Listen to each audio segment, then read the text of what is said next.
Hello friends, welcome back to my YouTube channel. মই অনুৰাগ শৰ্মা আপোনালোক সকলোকে পুনৰবাৰ স্বাগতম জনাইছো মোৰ YouTube চেনেলটোলৈ। আজি মই আপোনালোকৰ সন্মুখত এটা নতুন ভিডিঅ'লৈ উপস্থিত হৈছো আৰু আজিৰ ভিডিঅ'টোত মই আপোনালোকৰ সৈতে শেয়াৰ কৰিম, ডিসকাস কৰিম আহিব হ'বলগীয়া আসাম ডাইৰেক্ট ৰিক্ৰুটমেন্ট 2.0 যোনখন জেনাৰেল সোশিয়াল সায়েন্স আৰু জেনাৰেল নলেজৰ সেকশনস আছে তাৰ কাৰণে কোৱেশ্চন পেপাৰ মই ডিসকাস কৰি আছো মানে মোস্ট ইম্পৰ্টেন্ট কোৱেশ্চনস সো ইয়াতে কোৱেশ্চনস বিলাক ডিসকাস কৰি আছো এবিলাক প্ৰিভিয়াস ইয়াৰ কোৱেশ্চন পেপাৰত আহা কিন্তু ইয়াৰ লগতে এটা কোৱেশ্চনৰ এগেইনষ্ট 3-4টা ইনফৰমেশন পাই যাব সো এডিআৰইত কমন পৰাৰ সম্ভাৱনা বেছি থাকে আৰু লগতে এডিআৰই আপোনালোকে জানে এইচএসএলসি মানে হাই সেকেন্ডাৰী পোষ্টখিনিৰ পৰীক্ষা 15 সেপ্টেম্বৰত হ'বলৈ গৈ আছে 15th of September আৰু লগতে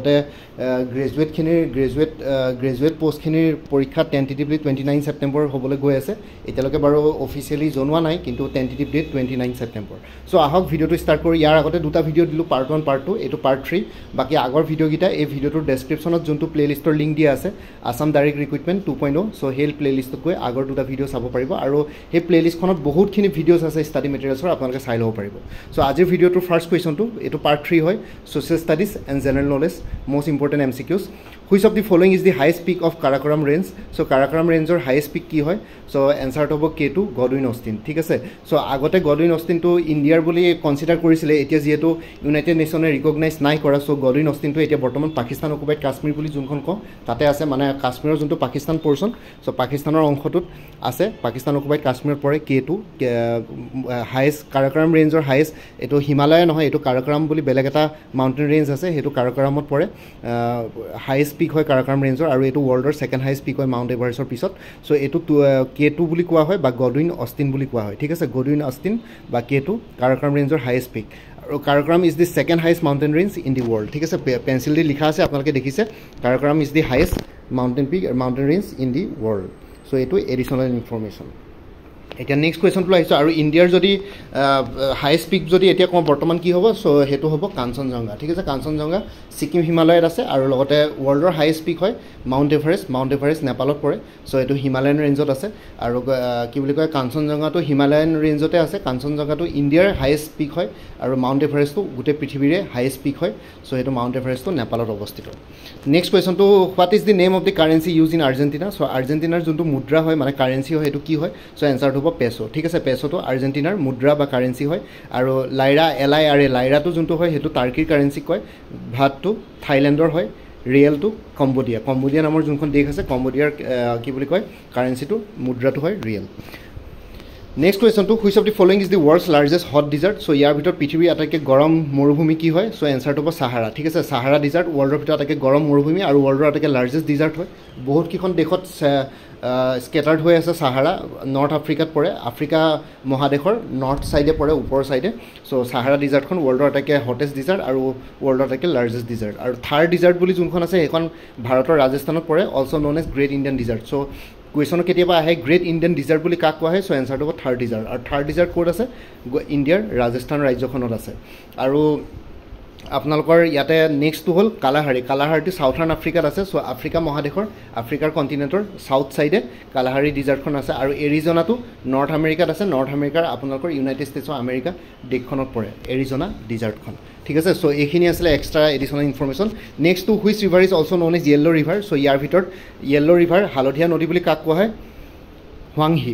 হুৱাংহি বুলি যোনখন নদী আছে চাইনাৰ সেইখন য়েল্লো ৰিভাৰ বুলি কোৱা হয় এইবিলাক কোৱেশ্চনস কিন্তু পৰীক্ষাত আহে ঠিক আছে সো এইবিলাক জিওগ্ৰাফি ৰিলেটেড কোৱেশ্চনস সো এইবিলাক আপোনালোকে মনত ৰাখিব which river is known as yellow river হালধীয়া নদী বুলি কাক হয় হুৱাংহি চাইনাত আছে নেক্সট হল মেকংটো ইষ্ট আৰু সাউথ ইষ্ট এছিয়াত পৰে কেবাখনো দেশত পাৰ হৈ গৈছে মেকং নদীখন ইষ্ট আৰু সাউথ ইষ্ট এছিয়াত পৰে এমেজনখন সাউথ আমেৰিকাত পৰে এমেজনখন ওয়াৰ্ল্ডৰ লাৰ্জেষ্ট ৰিভাৰ হয় আৰু যদি ওয়াৰ্ল্ডৰ আটাইতকৈ লংগেষ্ট ৰিভাৰ বুলি কওঁ তেতিয়াহ'লে নাইল হ'ব নাইলটো আফ্ৰিকাত আছে ইজিপ্তত আছে আৰু যদি লাৰ্জেষ্ট ৰিভাৰ কওঁ তেতিয়াহ'লে এমেজন হ'ব আৰু লংগেষ্ট ৰিভাৰ যদি কওঁ তেতিয়াহ'লে নাইল হ'ব আৰু চেনাব বুলি যোনখন নদী আছে সেইখন ইণ্ডিয়া আৰু পাকিস্তান ভাৰত আৰু পাকিস্তান দুইখন দেশতে পৰিছে চেনাব নদীখন নেক্সট কুৱেশ্যনটো আছে which is the famous park Hyde park located so Hyde park বুলি যোনখন পাৰ্ক আছে সেইখন ক'ত অৱস্থিত সো এনসাৰটো হ'ব লণ্ডন UK ইউনাইটেড কিংডমৰ কেপিটেল লণ্ডনত এই হাইডি পাৰ্ক বুলি যোনখন পাৰ্ক আছে এই ফেমাছ পাৰ্কখন লোকেটেড হয় next to Panama canal links which of the following to water bodies so Panama কেনেলে ইয়াৰ ভিতৰত কোন দুখন সাগৰ বা মহাসাগৰ জইন কৰিছে ৱাটাৰ বডি সো এনসাৰ হ'ব এটলান্টিক ওশেন আৰু পেচিফিক ওশেন সো পানামা নামৰ দেশখনৰ মাজেদি গৈছে পানামা কেনেলে এটলান্টিক ওশেন আৰু পেচিফিক ওশেন জইন কৰিছে নৰ্থ আমেৰিকা আৰু সাউথ আমেৰিকাৰ খনো ডিভাইড কৰিছে মাজেদি গৈছে ঠিক আছে সো হেতু আপোনালোকে মেপত এবাৰ চাই ল'ব এটলান্টিক ওশেন আৰু পেচিফিক প্ৰশান্ত মহাসাগৰ আৰু এটলান্টিক মহাসাগৰ দুইখনকে কানেক্ট কৰিছে পানামা কেনেলে সো এটো এটা সি ৰোড হয় ইয়াতে জাহাজেদি ট্ৰেডিং চলি থাকে Next to who discovered the law of planetary motion in 1609 1609 চনত law of planetary motion কোনে ডিসকভাৰ কৰিছিলে কোনে আৱিষ্কাৰ কৰিছিলে সো আনসাৰ হ'ব কেপলাৰ ঠিক আছে Kepler discovered the law of planetary motion in 1609 question number next question the prime minister of India is appointed by so ভাৰতৰ প্ৰধানমন্ত্ৰী কোনে এপইন্টমেন্ট দিয়ে সো আনসাৰ হ'ব দি প্ৰেসিডেন্ট অফ ইন্ডিয়া ভাৰতৰ ৰাষ্ট্ৰপতিয়ে ভাৰতৰ প্ৰধানমন্ত্ৰীক এপইন্টমেন্ট দিয়ে Next to the term of the Lok Sabha term to কি হয় so answer to 5 years so এতিয়া বৰ্তমান যোনটো লোক সভা চলি আছে এটো কে নম্বৰ লোক সভা আপোনালোকে এবাৰ কমেন্ট সেকশনত জনাওক এতিয়া যোনটো লোক সভা বৰ্তমান চলি আছে নতুনকৈ ইলেক্টেড হৈছে 2024 ত so সেই লোক সভাটো কিমান নম্বৰ ভাৰতৰ কে নম্বৰ লোক সভা ঠিক আছে so আপোনালোকে কমেন্ট সেকশনত জনাওক এটো আনসাৰ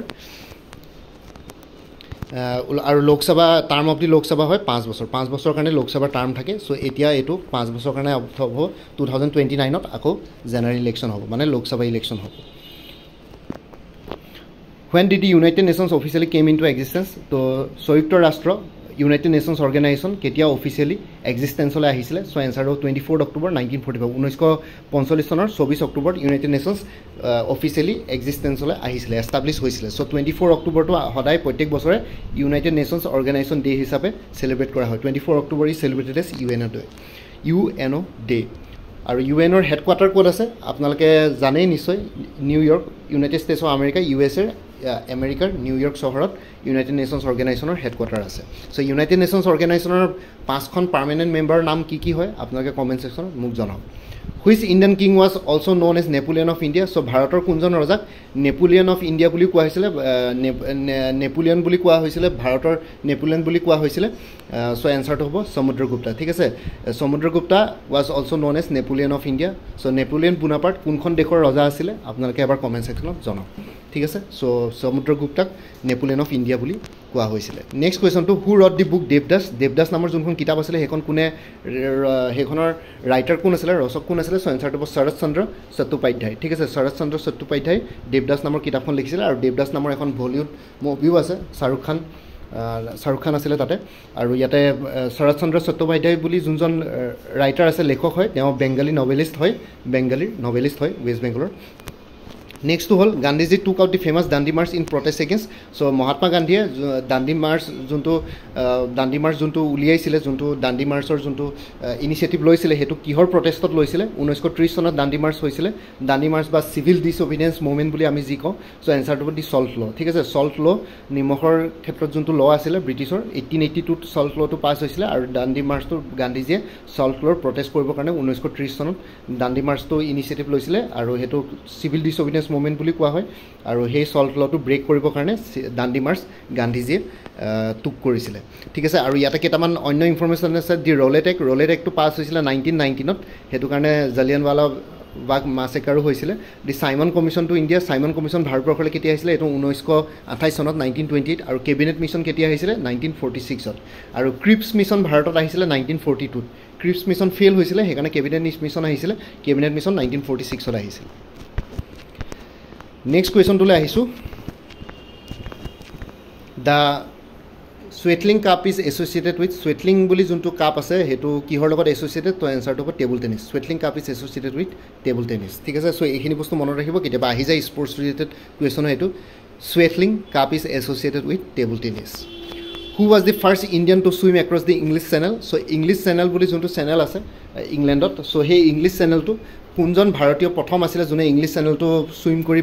পাৰ কৰিছিল সো আনসাৰ হ'ব মিহিৰ সেন ঠিক আছে মিহিৰ সেন বুলি যোনজন সুইমাৰ আছিল 1958 তে প্ৰথম তেওঁ ভাৰতীয় ফাৰ্স্ট ইণ্ডিয়ান যোনে ইংলিশ চেনেলটো হাতৰি পেলাই পাৰ কৰিছিল 1958 ত আৰু first Asian women to swim across the English channel so English channel প্ৰথম এছিয়া মহাদেশৰ প্ৰথম মহিলা যোনে সুইম কৰি পাৰ কৰিছিল তেওঁ হল মিছ আৰতি সাহা এজনো এইগৰাকীও ভাৰতীয় হয় 1959 মিহিৰ সেনে 1958 প্ৰথম ইণ্ডিয়ান আছিলে ইংলিছ চেনেল সাঁতুৰি পাৰ কৰা নেক্সট গৰাকী হ'ল আৰটি সাহা 1959 তেওঁ first Asian women to swim across the English channel ঠিক আছে এইখিনি বস্তু মনত ৰাখিব নেক্সটটো martyrs day in India is observed so' ভাৰতবৰ্ষত মাৰ্টিয়াৰ্ছ ডে কেতিয়া শ্বহীদ দিৱস কেতিয়া অবজাৰ্ভ কৰা হয় চ' এনচাৰটো হ'ব 30 জানুৱাৰী 30 জানুৱাৰীত প্ৰত্যেক বছৰে শ্বহীদ দিৱস আমি অবজাৰ্ভ কৰোঁ চ' সেই দিনাখন 1948 চনত এছেচিনেশ্যন অফ মহাত্মা গান্ধী চ' মহাত্মা গান্ধীক নথুৰাম গডছেই গুলীয়াই হত্যা কৰিছিলে সেইটো দিনত 1948 30 জানুৱাৰীত চ' সেইটো কাৰণে আমি মাৰ্টিয়াৰ্ছ ডে ভাৰতবৰ্ষত পালন কৰোঁ শ্বহীদ দিৱস পালন কৰোঁ assassination of Mahatma Gandhi in 30 January 1948 what is the Iranian parliament known as so' Iran নামৰ যোনখন দেশ আছে মিডল ইষ্টত চ' ইৰাণৰ পাৰ্লিয়ামেণ্টটো কি বুলি কোৱা হয় চ' এনচাৰটো হ'ব অপশ্যন ডি মজলিছ ঠিক আছে মজলিছটো ইৰাণৰ পাৰ্লিয়ামেণ্টৰ নাম আৰু যদি বাকীকেইটা যদি চাওঁ চৌৰা বুলি যোনটো কোৱা আছে সেইটো আফগানিস্তানৰ পাৰ্লিয়ামেণ্টক চৌৰা বুলি কোৱা হয় সেইখিনি তেওঁলোকৰ নিজৰ ৰিজনেল লেংগুৱেজৰ নাম আৰু ডুমাটো ৰাছিয়ান পাৰ্লিয়ামেণ্টক কোৱা হয় ডুমা আৰু ডাইটটো হ'ল জাপানৰ পাৰ্লিয়ামেণ্টক ডাইট বুলি কোৱা হয় আৰু মজলিছটো ইৰাণিয়ান পাৰ্লিয়ামেণ্ট ঠিক আছে চৌৰাটো আফগানিস্তান ডুমা হ'লে মানে ৰাছিয়া চ' আপোনালোকে নামবিলাক দেখি গম পাব যোনবিলাক অকণমান আৰবিক বা আফগানী বা মুছলিম টাইপৰ নাম হয় সেইবোৰ চৌৰা হ'ল আফগানিস্তান মজলিছটো ইৰাণ ঠিক আছে চ' দেশকেইখন আফগানিস্তান আৰু ইৰাণ মুছলিম মেজৰিটি কাণ্ট্ৰি হয় চ' নামকেইটা আপোনালোকে মনত দেখিলে মানে গম পাব ত' যোনকেইটা নাম অকণমান মুছলিম নিচিনা ভাইব এটা আহে তেতিয়া গম পাব কোনোবা এখন মুছলিম কাণ্ট্ৰিয়ে হ'ব আৰু ডুমা বুলি ক'লে মানে এইটো ৰাছিয়ান নাম ৰাছিয়া হয়তো আপোনালোকে অলপ কনফিউজ হ'ব পাৰে কিন্তু ডুমাটো ৰাছিয়া আৰু ডাইটটো হ'লে জাপান ঠিক আছে চ' এইখিনি আছিলে third পাৰ্টত most important MCQs on general knowledge আৰু social science এইটো থাৰ্ড পাৰ্ট ইয়াৰ আগৰ পাৰ্ট দুটা ভিউ কৰিবৰ কাৰণে এই ভিডিঅ'টোৰ ডেছক্ৰিপশ্যনত যোনটো প্লেলিষ্ট দিয়া আছে আছাম ডাইৰেক্ট ৰিক্ৰুটমেণ্ট 2.0 তাতে গৈ পেলাই আপোনালোকে ভিউ কৰি চাব পাৰিব বাকী এভেইলেবল কোৰ্চেছ কিছুমান এভেইলেবল আছে আপোনালোকে ল'ব পাৰে কোনোবাই যদি আগতে মোৰ পৰা কিবা কোৰ্চ লৈ থৈছিলে এবাৰ জনাই দিব চ' কিছুমান কোৰ্চৰ মেটেৰিয়েলছ কমন হ'ব পাৰে সেইখিনি বাদ দি পেলাই এডিশ্যনেল মেটেৰিয়েলছ যোনখিনি লাগে সেইখিনি মোৰ পৰা ল'ব পাৰিব তেতিয়া প্ৰাইচটো কমি যাব চ' কোৰ্চেছবিলাক হ'ল APSC এনফৰ্চমেণ্ট ইনস্পেক্টৰ ফুল কোৰ্চ এভেইলেবল আছে 375ত APSC এছিষ্টেণ্ট একাউণ্টছ অফিচাৰ ফুল কোৰ্চ এভেইলেবল আছে জেনেৰেল ইংলিছ জেনেৰেল নলেজ আৰু মেথমেটিক্স ডেছক্ৰিপটিভ তিনিখন পেপাৰৰ ওপৰত 400ত আৰু কাৰোবাৰ যদি এক্সটাৰ্নেল কোৰ্চ ছাবজেক্ট আছে তেতিয়াহ'লে এক্সটাৰ্নেল লিংক শ্বেয়াৰ কৰিম ফ্ৰীলি এভেইলেবল আছে তাৰপিছত আহি গ'ল APSC কম্বাইণ্ড কম্পিটিটিভ প্ৰিলিমিনাৰী এক্সামখন 2024-25 কাৰণে ফুল কোৰ্চ এভেইলেবল আছে 400ত APSC CDPO child development project officer যোনটো পৰীক্ষা 21 and 22 ছেপ্টেম্বৰ স্কেডুল কৰা হৈছিলে তাৰ কাৰণে জেনেৰেল ইংলিছ আৰু জেনেৰেল নলেজৰ কাৰণে ফুল কোৰ্চ এভেইলেবল আছে 300ত আৰু আপোনালোকৰ অপশ্যনেল ছাবজেক্ট কি এবাৰ জনাই দিব তাৰ কাৰণে ফ্ৰীলি এক্সটাৰ্নেল লিংক মই শ্বেয়াৰ কৰিম তাৰ কাৰণে আপোনালোকে কোনো প্ৰাইচ পে' কৰিব নালাগে তাৰপিছত Assam direct recruitment ADRE 2.0 full course available আছে গ্ৰেড 3 গ্ৰেড 4ৰ কাৰণে গোটেইকেইটা কেটেগৰী কাৰণে সমানে 350 ৰুপিছত উমেন এণ্ড চাইল্ড ডেভেলপমেণ্টৰ ষ্টেটিষ্টিকেল এছিষ্টেণ্টৰ ফুল কোৰ্চ এভেইলেবল আছে 350ত তাৰপিছত আছাম পুলিচ SI কনষ্টেবলৰ আৰু অন্যান্য পষ্টসমূহৰ কাৰণে ফুল কোৰ্চ এভেইলেবল আছে 350ত APSC কম্পিউটাৰ অপাৰেটৰ যোনটো পৰীক্ষা হ'বলৈ গৈ আছে 8 ছেপ্টেম্বৰ তাৰ কাৰণে ফুল কোৰ্চ এভেইলেবল আছে 300ত APSC টুৰিজিম ডেভেলপমেণ্ট অফিচাৰ ফুল কোৰ্চ এভেইলেবল আছে 300ত আৰু আপোনালোকে কোনোবাই যদি মোৰ পৰা কোৰ্চ লয় তেতিয়াহ'লে কাৰেণ্ট এফেয়াৰ্ছ লাইফ টাইমৰ কাৰণে পাই থাকিব জাষ্ট মোক হোৱাটছএপত এটা ৰিমাইণ্ডাৰ মেছেজ দিলে হ'ল এতিয়া বৰ্তমান কোৰ্চখিনি কাৰেণ্ট এফেয়াৰ্ছ জানুৱাৰী 2023 বা জুলাই 2024লৈকে কভাৰ কৰা হৈছে আগষ্ট মাহটো কমপ্লিট হোৱাৰ পিছত ছেপ্টেম্বৰৰ 3-4 তাৰিখে আপোনালোকে জুলাই আগষ্ট মাহৰ কাৰেণ্ট এফেয়াৰ্ছো পাই যাব তাৰ কাৰণে জাষ্ট এই হোৱাটছএপ নাম্বাৰটো মোক এটা ৰিমাইণ্ডাৰ মেছেজ দিলে হ'ল 9706557851 আৰু কোনোবাই যদি কোনটো কোৰ্চ কিনিব বিচাৰিছে এবাৰ জনাই দিব কোৰ্চৰ ডিটেইলছটো শ্বেয়াৰ কৰিম কোৰ্চৰ কণ্টেণ্টছখিনি শ্বেয়াৰ কৰিম লগতে পে'মেণ্টৰ লিংক দিম পে'মেণ্ট কৰাৰ লগে লগে গোটেই কোৰ্চটো নিজৰ হোৱাটছএপত PDF ফৰ্মেটত পাই যাব আৰু ইয়াতে যোনটো হোৱাটছএপ নাম্বাৰ দিয়া আছে সেইটো অনুগ্ৰহ কৰি কল নকৰিব এইটো জাষ্ট হোৱাটছএপ মেছেজৰ কাৰণে এভেইলেবল কলৰ কাৰণে এভেইলেবল নহয় বাকী এই ভিডিঅ'ৰ ডেছক্ৰিপশ্যন আৰু কমেণ্ট ছেকশ্যন চাওক কোৰ্চখিনিৰ কথা আৰু এবাৰ উল্লেখ কৰি দিছোঁ আৰু লগতে আপোনালোকে কোনোবাই যদি আগতে মোৰ পৰা কিবা কোৰ্চ লৈ থৈছিলে এবাৰ জনাই দিব কিছুমান কোৰ্চৰ কণ্টেণ্টছ একেই হ'ব পাৰে চ' যোনখিনি একেই হয় সেইখিনি বাদ দি পেলাই এডিশ্যনেল কণ্টেণ্টছখিনি আপোনালোকে মোৰ পৰা ল'ব পাৰিব তেতিয়া প্ৰাইচটো অলপ কমি যাব এই ভিডিঅ' ডেছক্ৰিপশ্যন আৰু কমেণ্ট ছেকশ্যন চেক কৰক তাতে ADRE 2.0 প্লেলিষ্টৰ লিংক দিয়া আছে এই কোৰ্চখিনিৰ কথা এবাৰ উল্লেখ কৰি থোৱা আছে কণ্টেক্ট নাম্বাৰ দিয়া আছে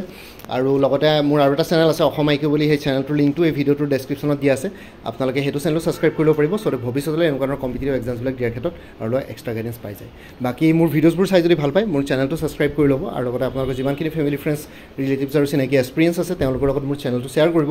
লগতে কমেণ্ট ছেকশ্যনত জনাব কিবা যদি কুৱেশ্যন থাকে ডাউট থাকে মই নিশ্চয় আপোনালোকৰ কুৱেশ্যনছ আৰু ডাউটছবিলাকৰ ৰিপ্লাই দিবলৈ চেষ্টা কৰিম বাকী আজিৰ ভিডিঅ'টো ইমানতে সমাপ্ত কৰি আপোনালোক সকলোৰে পৰা বিদায় ল'লোঁ কাইলৈ পুনৰ এটা নতুন ভিডিঅ' লৈ আপোনালোকৰ সন্মুখত উপস্থিত হ'ম তেতিয়ালৈকে ভালকৈ প্ৰিপেৰেশ্যন কৰি থাকক সকলোৱে অল দি বেষ্ট থাকিলে bye and take care friends Bharat Mata কি জয় জয় আই অসম